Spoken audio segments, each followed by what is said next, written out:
Psycho Goreman is a film that I just recently found out about, and as I'm recording this video, this film has just released on VOD.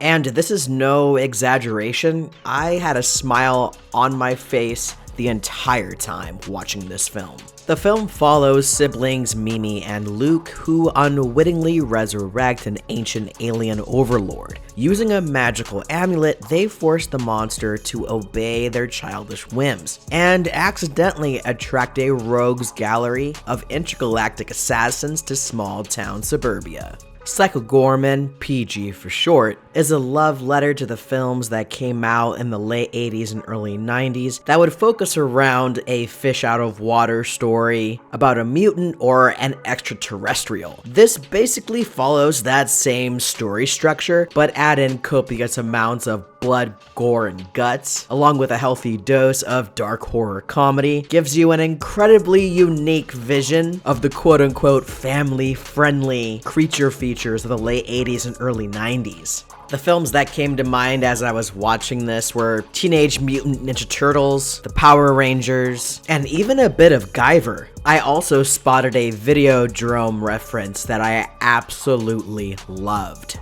One of the biggest draws for this film for me was that director Steven Kostanski was attached to the film. He's directed such films as The Void, Father's Day, and Manborg. If you've seen any of those films, or even some Astron 6 films, you're going to recognize some people from those movies and expect the same goofy tones that those films bring. I loved this cast, especially Matthew Ninneber, who plays Psycho Goreman, and nita-josee who plays Mimi. PG is constantly threatening violence and murder upon Mimi and her family, all the while Mimi is ordering around this intergalactic monster with reckless abandon. There's some fantastic kills in this film. As I stated earlier, they're super gory, but they're also incredibly funny and pretty creative. The star of the show, though, is the practical effects. So much of the costume design, set designs, and the overall aesthetic of the film reminded me of both Manborg and Biocop. There's also a great mixture of practical effects, CGI, and stop motion animation. I will say, however, that I feel that the first half of the film is stronger than the last half, but I still had a great time regardless. I loved the creature designs. These were incredibly creative. PG looks awesome. The Templars totally reminded me of some of the bad guys that you fight in the latest Doom game, which I really dug. And I also love the fact that each one of these intergalactic creatures have their own distinct look and personality. Not one character feels like it's a carbon copy of another.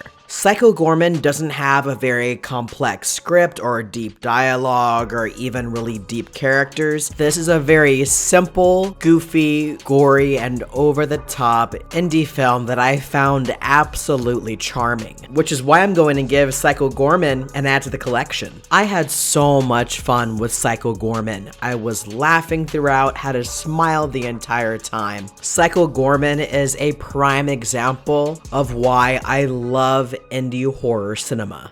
Wow guys, first new movie review of 2021, and it's an add to the collection. Who knew? And in January, no less. If you enjoyed this video, be sure to leave a like and don't forget to subscribe to the channel. And if you'd like to support the channel even more, get your name in the opening credits, and even request a movie or a full franchise for me to review, become a Patreon today. Link is down in the description below. Thank you so much for coming by, and I'll see you guys on the next video.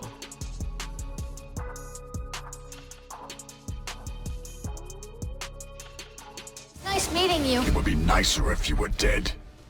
Alright, bye.